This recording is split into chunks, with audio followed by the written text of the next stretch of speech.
इस पार्ट की स्टार्टिंग में हमें मू बाई को दिखाया जाता है जो कि लिu यांग के पास से चले गई थी, और फिर हमें लिu यांग को दिखाया जाता है जो कि मोचन और काइनिर को देख के बहुत ही ज्यादा जलने लगते हैं और फिर कहने लगते हैं मोचन तेरी तो खैर नहीं। और फिर मोचन और काइनिर को देख के आगे की ओर जाने लगते हैं। वो लोग ईस्ट एकेडमी के कुछ स्टूडेंट को भागते हुए हड़बड़ी में वहां से जाते हुए देखते हैं। उन लोगों को भी समझ में आ गई थी कुछ तो गड़बड़ है। और फिर सीन शिफ्ट होता है, हमें ईस्ट एकेडमी के स्टूडेंटों को वेस्ट एकेडमी के स्टूडेंट पीट रही थी।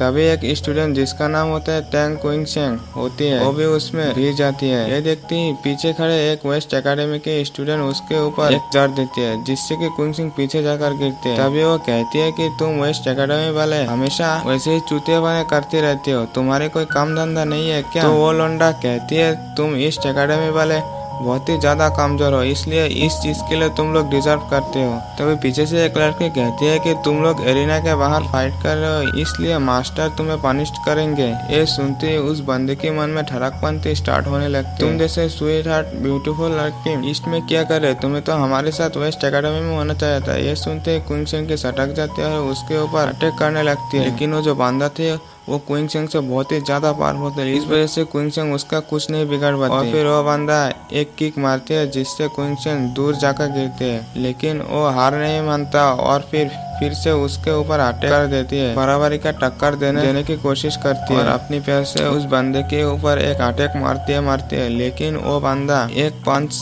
उसकी छाती पे दे मारती है जिससे क्विंगसेंग पूरी तरह से पीट जाती है। और फिर वो बंदा कहती है कि लूजर, तू स्पिरिचुअल मोमेंट लेवल पर भी नहीं गया तो तुझे मुझसे फाइट करने की हिम्मत कैसे हो गई, इतना कॉन्फिडेंस कहाँ से आ गया? तो क्विंगसेंग कहती है ब्रदर मोचन को आने दो, तब देखा जाएगा किसके बाम में कितना दम। ये सुनते ही वो अपने हाथों में स्पिरिचुअल पावर लाती है और उसके ऊपर कर देती है, लेकिन अटैक क्विंगसेंग को लगता उस अटैक को रोक देती है हमारा हीरो मूचन को अपने सामने देखकर उसे एकदम से झटका सा लगती है। और फिर मूचन क्विंगसेंग से कहती है जाओ जाकर तुम रेस्ट करो, इसे संभालती हो। और फिर मूचन कहती है हाँ तो कॉन्फिडेंस है, इससे तुम लोगों के क्या कोई प्रॉब्लम है? और फिर वो बंदा कहती है कि साले घमंडी, तुझे लगता है कि तू जीनियस है, नॉर्थ स्पिरिचुअल टेरिटरी से स्पिरिचुअल लैंड के लिए 10 साल का समय लगता है और तूने क्या इसे वेस्ट कर दिया? हमारी जगह अगर बॉस लिu बाई को भेजा होता तो शायद से ऐसा नहीं होता। अभी साइड पर बैठी काइनिर कहती है कि वेस्ट एकेडमी वालों से इतने ज्यादा बात क्यों कर रहे हैं, सीधा पीट क्यों नहीं देता?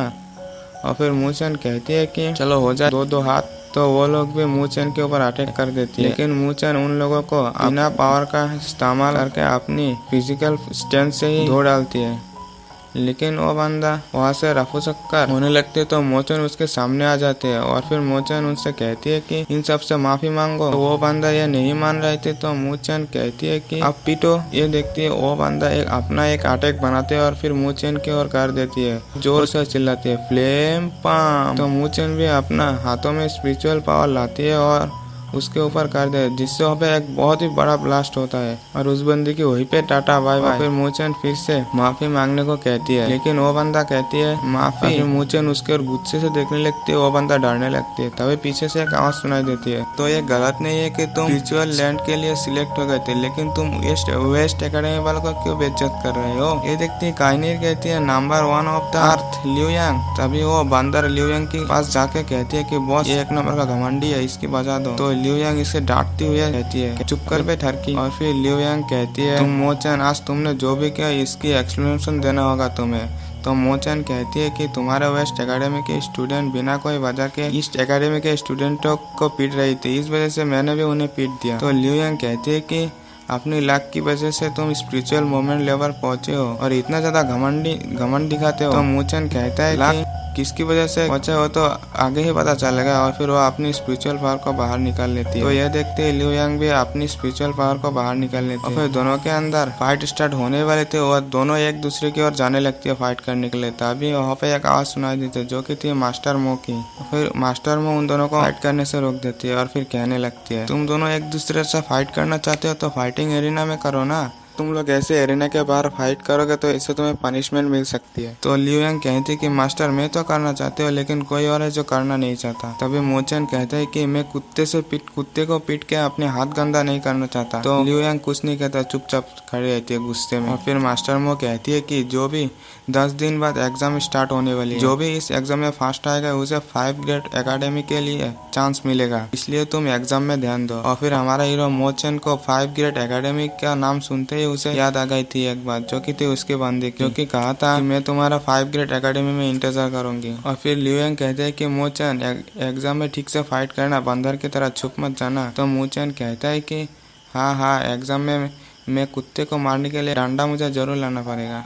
और फिर बेचारा लियू यांग फिर से बेइज्जत होकर वहाँ से गुस्से से जाने लगते हैं। और फिर काइनिर मोचन से कहती है कि तुम्हारे पास तो एक भी स्पिरिचुअल आर्ट नहीं है, लेकिन तुमने इस फाइट को एक्सेप्ट क्यों किया, तुम इस फाइट को कैसे जीतोगे। तो मोचन कहते हैं कि मुझे क्या करना है मुझे पता है। और फिर ये एपिसोड यहीं पे खत्म होगा। इसका पहला पार्ट अगर नहीं देखा तो जल्द से जल्द देख लो, वो भी चैनल पे मिल जाएगा। जिसने भी चैनल को सब्सक्राइब नहीं किया चैनल को सब्सक्राइब भी कर लेना और वीडियो को लाइक भी कर देना। बाय बाय, मिलते हैं नेक्स्ट वीडियो में।